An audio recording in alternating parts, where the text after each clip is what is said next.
Joining me, Nationals Senate Leader Bridget McKenzie and Labor MP Andrew Charlton.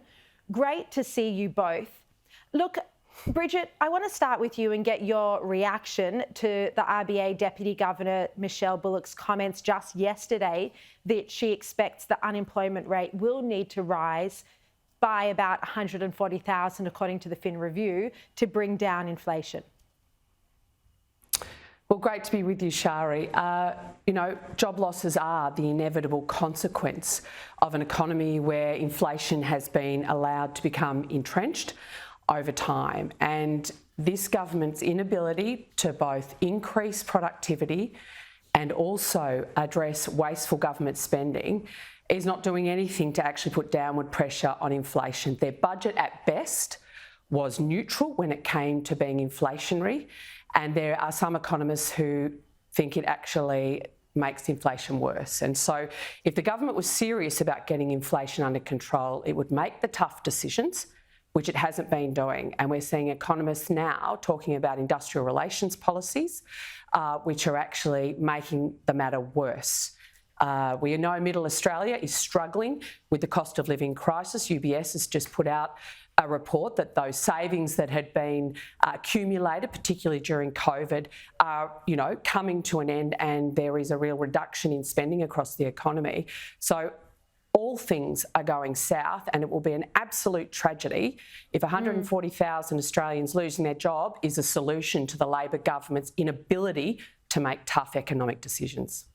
Look, Andrew, we are at record unemployment lows, but the prospect of 140,000 Australians losing their jobs is still, very damaging, especially when people are really struggling with the cost of living. Do you accept that the unemployment rate does need to rise? And if productivity was dealt with more strongly by your government, would the unemployment rate still need to rise? Well, good to be with you, Shari. And let me say first that what we saw last week was the strongest set of employment numbers of any first-term government. We saw more jobs growth in the first year of the Albanese Labor government than we have ever seen in any government in Australia's history.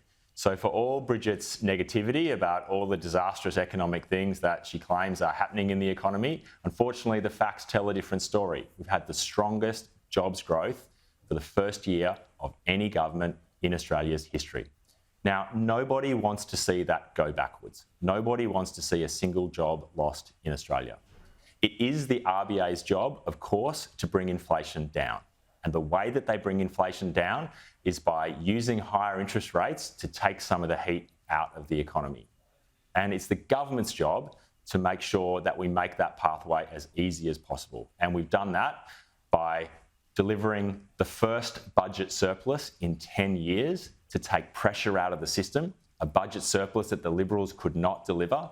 We've done it by expanding productivity. We were left with the lowest productivity in more than 3 decades, and we've made the investments in education, in infrastructure, and in competition to start to build back productivity from the decade lows. Just to pick you up there on the productivity point, Philip Lowe says productivity has been declining over the past 3 years, and he seems to be, as diplomatically as possible, really urging the government to lift productivity. And isn't the government's IR reforms and other areas hurting it, leading to slower productivity? Well, you're right that productivity has been declining over the last 3 years, but it's also true that productivity has been declining over the last 10 years. And when the Liberals left office, productivity was lower than it had been in 3 decades. Now, productivity takes time to turn around. It's a lagging indicator, and any reforms you put in place take time to impact that productivity equation. Okay. And that's why we acted quickly to make the investments, particularly in skills, to start turning around that productivity. Well, Andrew, every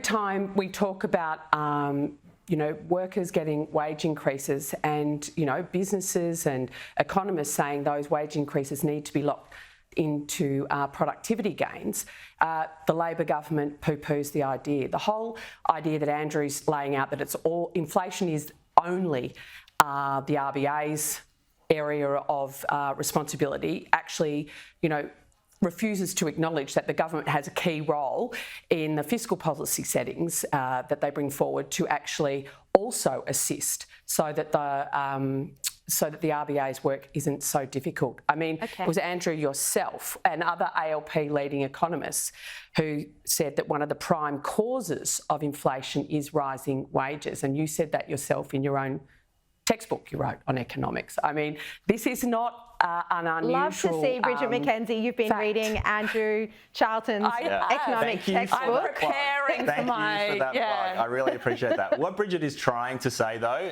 unfortunately, is that they don't want to see higher wages growth.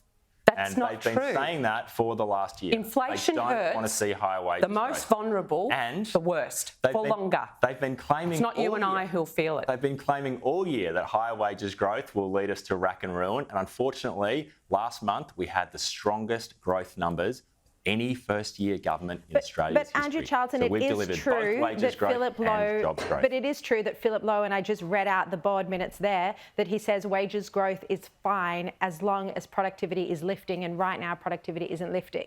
But let's move on to another topic because I want to get both of your views on the housing bill.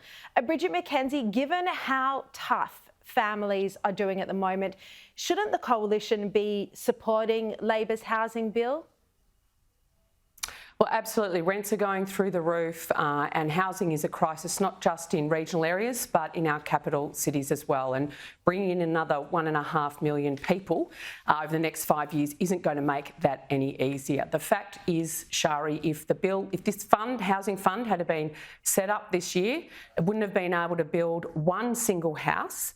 It would have had to pay the $400 million in interest that it costs every year, and also, because of the issues in the economy, would have cost an additional $350 million. So it wouldn't have built one house. All right. And then you have Labor, because they can't do a deal with the Greens, have run out to give Labor premiers across the country $2 billion. So, Andrew, very quick response there.